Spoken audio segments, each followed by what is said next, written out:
Chapter 7. The Keeper's Riddle. The corridor ahead shimmered like sunlight on water, its edges rippling with an unsteady rhythm.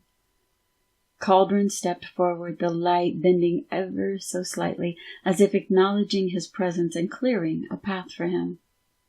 The sensation was strange, neither liquid nor solid, as though the labyrinth was transitioning. The mystery of this place, the unknown that lay ahead, filled Calderon with a sense of intrigue. The air carried an edge of salt, mingling with something delicate and sharp like crushed petals.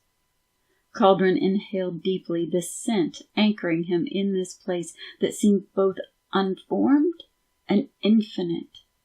For the first time in a long while, he wasn't bracing for a fight. The space held no challenge to overcome, no shadow to reclaim, yet his body tensed regardless. If there was no conflict, then what was being asked of him? The corridor opened into a vast expanse of water and light. Waves stretched in every direction, no land, no horizon.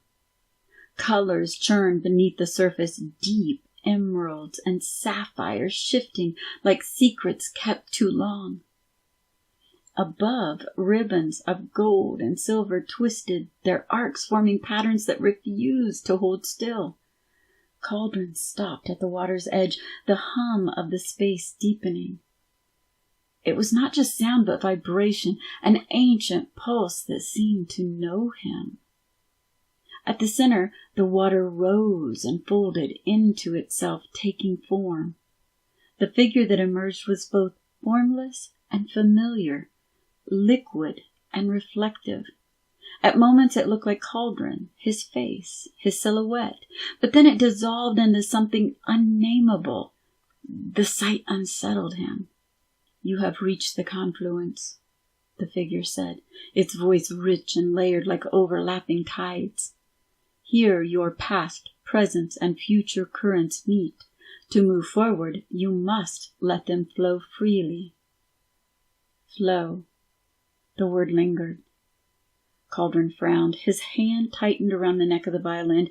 It had been his anchor, his weapon against the chaos of his life. "What do you mean by flow?" he asked, his voice low, uncertain. The figure rippled, gesturing toward the water. "You treat your life as pieces to control, fragments to be mastered or avoided. But life is not fragments. It is a river. You do not control the river, you move with it. Play, and you will understand." The figure's words struck a nerve. Control was all Calderon had ever known. He thought of the violin, the symbol of his control and his struggle, his constant companion on this journey. It had been his salvation when the world became unbearable. Every note, every practiced movement was a way to contain his emotions, to transform what was raw and wild into something beautiful. The violin was him, and yet Calderon raised the instrument to his chin, drawing the bow across the strings. A soft note emerged, hesitant, measured. The figure shifted, its form wobbling slightly. Around him the waves trembled, the rhythm of the space stuttering. "You resist," the figure said, calm but firm. "You play to control, not to release." The words struck deep, and Calderon felt something fray inside him. He had always believed the dissonance, the struggle between what he felt and what he played, was external. A failure of form or talent, but here it was laid bare. The unease he felt wasn't about the sound at all. It was about him. It was his refusal to let the music be. He clung to the notes like lifelines, fearing the chaos that lay beyond them. For so long, Calderon's identity had been crafted note by note, precise, deliberate. The hours of practice, the structure of performance, all of it was his attempt to control the unknown within himself. But what of the times the music had slipped away from his grasp? When something unbidden emerged, a melody he didn't plan, a phrase he couldn't explain, that had been real, that had been him. Let the notes find their own path, the figure urged. Calderon closed his eyes, shoulders rising with a sharp inhale. Control was what kept him safe, what allowed him to exist in a world that rarely made sense. But what if his grip was suffocating something greater? Slowly, he exhaled, erasing the tension in his arms. He allowed the bow to glide, not with force, but with surrender. The sound that emerged was wild and uneven, the notes tumbling out of him like a torrent. It was chaos. His stomach twisted at the dissonance, the jagged rhythm scraping against his instincts, yet he kept playing. The waves surged in response, no longer trembling but crashing and swirling, reflecting the music's discord.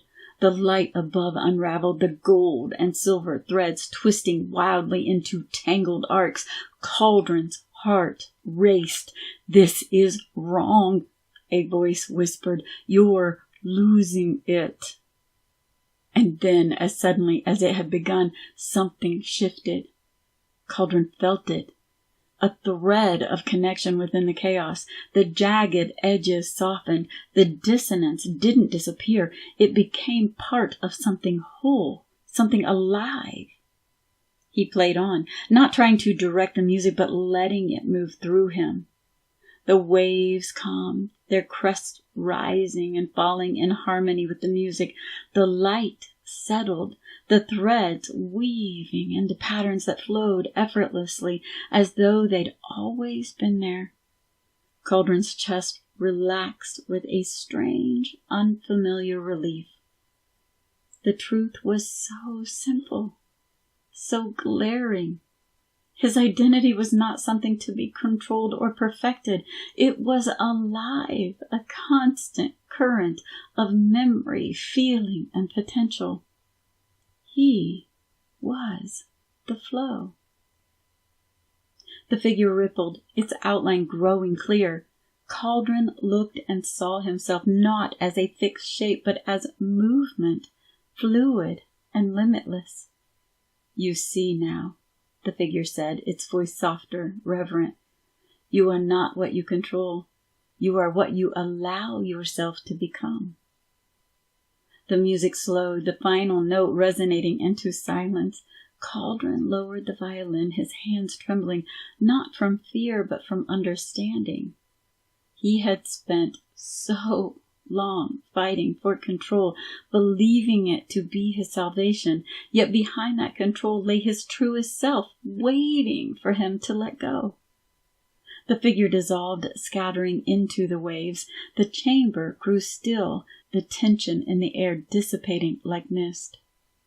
Ahead, a corridor of light opened, liquid and shimmering, a new path revealed. Calderon stepped toward it, the melody echoing within him like a heartbeat. This was not the end of his journey. It was the beginning of a deeper rhythm, one he would no longer resist. He walked forward unbound, carried by the current of his own becoming.